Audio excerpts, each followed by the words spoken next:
Hello everyone, my name is Atanas and I'm housing consultant at University College of Northern Denmark. Today I'm gonna show you how to make a registration at AKU-Aalborg. AKU is the municipal housing waiting list portal, which actually administrates most of the youth housing in Aalborg. Before we start, I would like to recommend you to sign up at the website as soon as you decide to study in Aalborg, as it takes some months on the waiting list until you get some accommodation offers. And so this is how the website looks like. To change the language, press on the UK flag in the right upper corner, just here, and then the website will change in English. As you can see, there are several menus for applicants, tenants, and some other information, some current news, and some new buildings coming on. And to make an application, you will need to use this shortcut, just right here. Make your application, you click on it,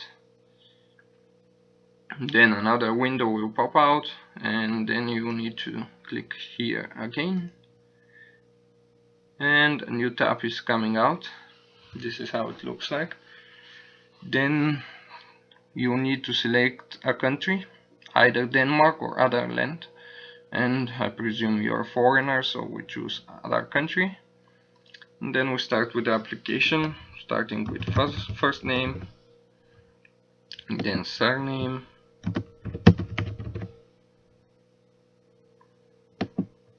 then address,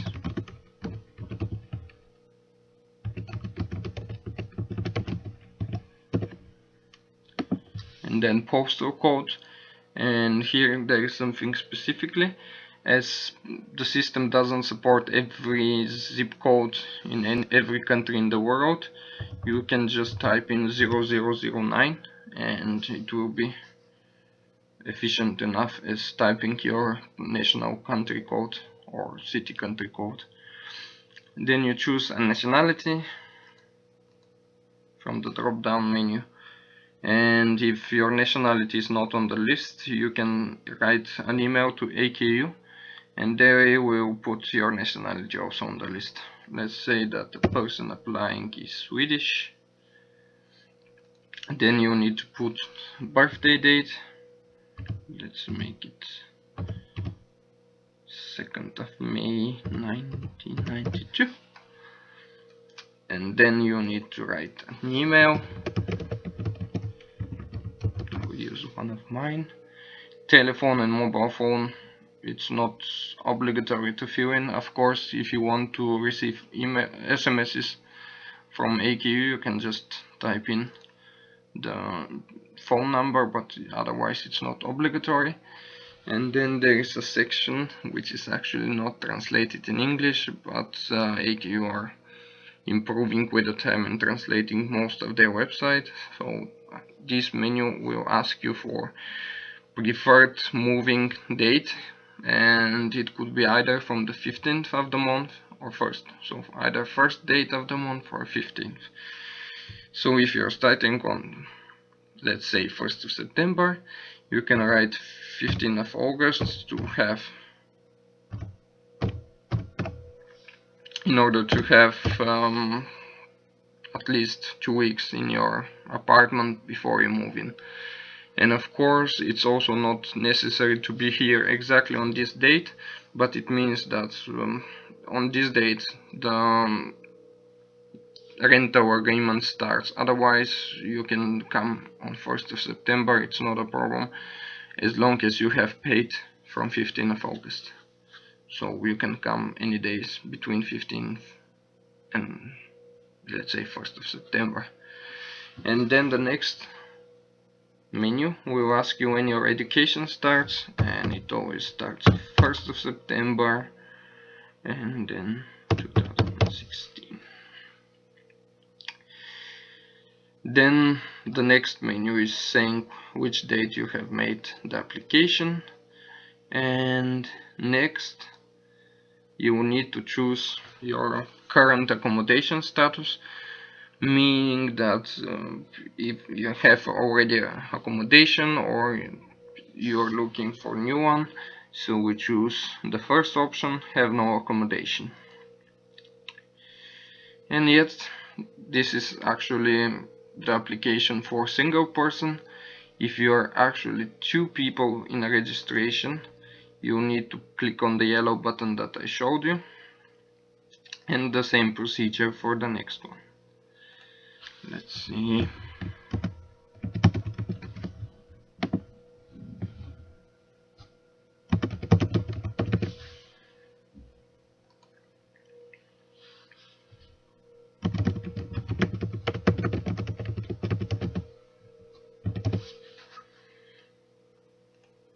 We fill again same information, but for the other applicant. We choose nationality, let's say he's Czech, and again birthday,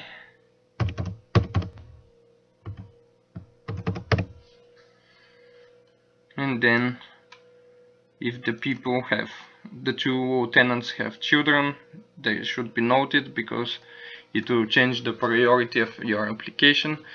But if you don't have children, you don't have to fill this form, because actually the moment you get a contract for the apartment, you'll be asked to provide information, legal information about these children. So you better don't write anything there unless you have children or you expect some baby. And then yeah, we click make application button just here.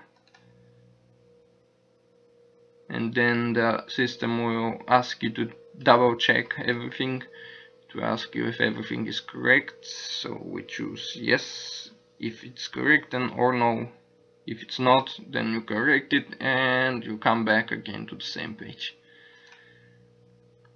Yes, and once you click, you'll get a following message in Danish and in English. The English part starts from here, saying that they confirm the application that you just made, and you will get an email with your username and password. And yes, as you can see, the email comes right away. You go to your email and then you open it. It's very important when you register to AKU to use email that you use on a daily basis, because you often get messages from them, and eventually once you get an offer for a contract, you also get the email on this email. So it's preferable to use email that you use on a daily basis. And then we open the email, and it will be in Danish and in English.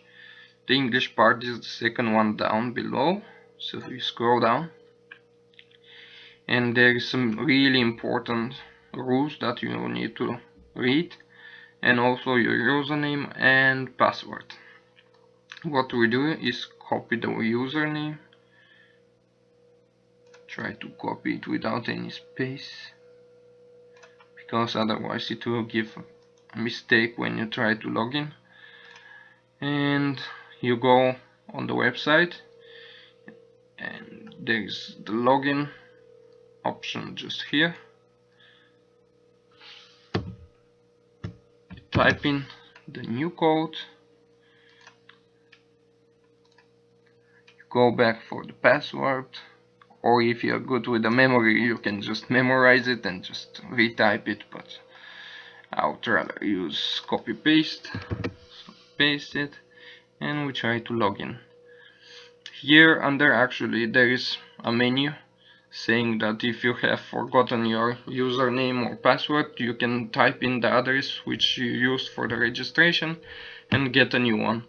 In case you didn't get the email with the username and the password, I recommend you to type in your email just here on the one below and request a new one, and then the system will send you new ones.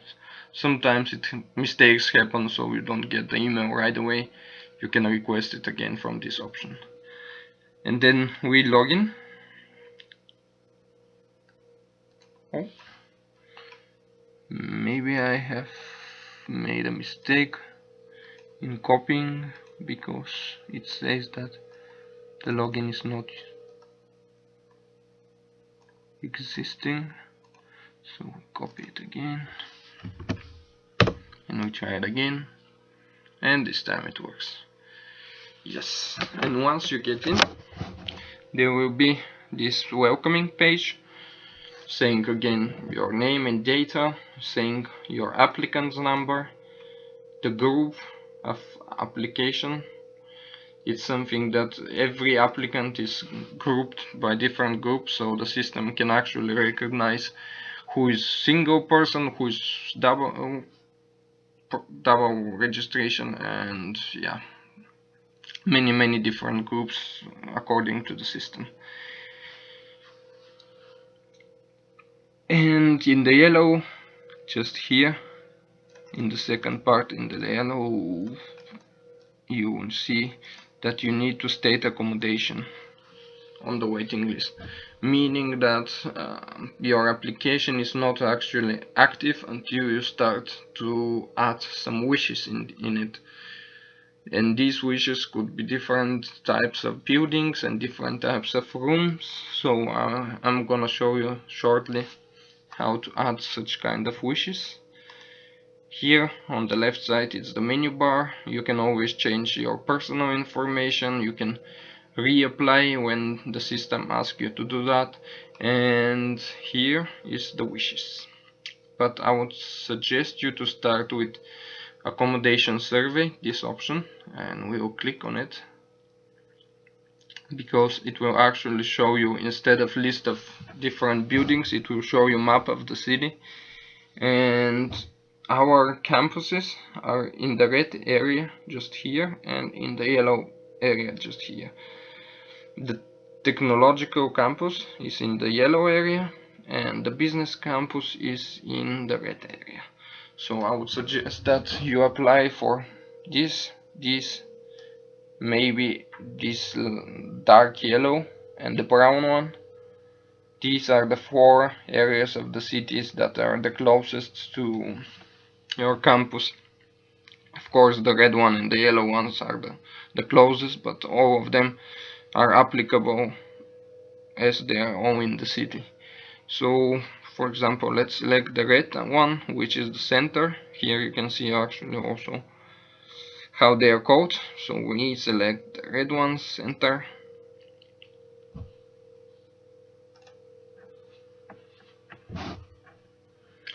And then a list of many different buildings will come out. You can browse them all and select the ones that you prefer. First you will see only pictures and the address of the building, so you just select some random. Let's select, for example, this one, and you click on see more details. This is how it translates. Yes, and then there is short description, unfortunately Danish, but you can always copy paste it in Google Translate, and then Google will translate it for you in English. It's a short description of the building and when is it built, and yeah, general information about it. You can see video even if you press here, and then some articles about it, if there is internet and if it's included in the price or not. And yeah, the distances towards different campuses, they are mostly for Aalborg University, but yeah, you can see approximate distance to center. And then down you will see this kind of graph and table where you can see several options, 1 or 2 rooms, and eventually the price of the rent. So the important part is actually, if you're single user, to use the 1 apartment options, 1 room apartment options, and then if you're a couple looking or 2 friends, you can select the 2 rooms. So yeah, here you'll see the prices starting from 4,000 Danish kroner per month as a rent to 4,254, and then the square meters, how big the apartment is, starting from 49 to 50, and also the number of such kind of apartments in this building. So meaning by 11 it means that there are 11 apartments for single users in the building. 3 with 10 it means a balcony, so 3 apartments with balconies for single users, and then 103 for couples or friends, 43 with including with a balcony, and 6 penthouses. So let's select, for example, apartment for 2 with a balcony. Once you enter, you see a little more information about the apartment. The important part is just here. It says the deposit. Often in Denmark the apartments have deposit, which has to be paid by the moving in date, and it's some kind of security payment which is kept until you leave the apartment, and it's something that normally covers any damages that you eventually can make on the apartment. So every landlord will ask you for such kind of deposit, and it could be called either indskudd or depositum in Danish. You can see here indskudd or depositum. The difference is that when it's written indskudd, once you have a residence permit in Denmark and you are registered in the civil register, you can apply for a loan, and this is the difference between indskudd and depositum. Depositum is something that you have to pay and you cannot apply, but for some new buildings in Aalborg you can apply for loan from the municipality, and then you can get this loan paid by the municipality. But if you get a contract of such a building, AKU will send you a detailed application form that you need to fill in and hand in to the municipality. So yeah, always pay attention of how big the depositum is, because sometimes it could be 3 to 5 rents. For the new buildings it's much higher than the old buildings. So yeah, if you are looking for something cheap, I would rather say go for a little bit older buildings and not so fancy ones, because the depositum is a little bit less. Yes, and here you see the brutto and netto area, and then you see what is included in the rent. First line, it means the rent itself, internet, and warm and water. So everything of this is included in the rent. And what I would suggest you also is to not take it as a granted, because in the end of the year there will be balance bill, which will actually provide you with information of whether this, for example, 200 or 159 that you pay every month, if you have spent more than it or less than it. So if you have spent more, you need to pay in the end of the year a little bit extra, or if you have spent less, you'll get refunded. So don't take it as a granted and turn the heating on the maximum all the year round, because you have to be conscious it's just average consumption bill, and if you consume more you'll get eventually bill for more. Yes, and then you can see a little schema of how the apartment looks like. There is a sliding door here, a room, and then another room, a kitchen and bathroom, and some photos of it. You can have a look. And then in order to add this building, if you like it, you need to click on this button just here, means add as a wish, housing wish. So we click on it, and yes, the button will disappear, it meaning that you already applied for it. And if you go on wishes for accommodation, just here, you'll see that this apartment is already on your waiting list and you are 84 on the line, meaning that yeah, there is a complicated waiting list behind the system. And as I mentioned to you, participants are grouped in different kind of groups according to whether they have baby or not, whether they're single or couple or friends. So this number of 84 means that there are 84 people who applied for you for the same apartment before you. But these 84 people can actually fastly go down because they applied also for other buildings. So if they get an apartment in another building, they will eventually remove themselves from the list, so it can go fast down, or the number can actually go up, meaning that people who have made the application before you, the moment they apply for this apartment for the same apartment that you have applied, they have higher priority because their registration is made longer than yours. So it's really important, even if you don't add on the same date the apartments you wish, it's really important to register as soon as possible. So this way you have advantage over all the others who register after you. And the moment you apply for an apartment that they already have been applying for, you get eventually lower on the list than them, even though they applied earlier.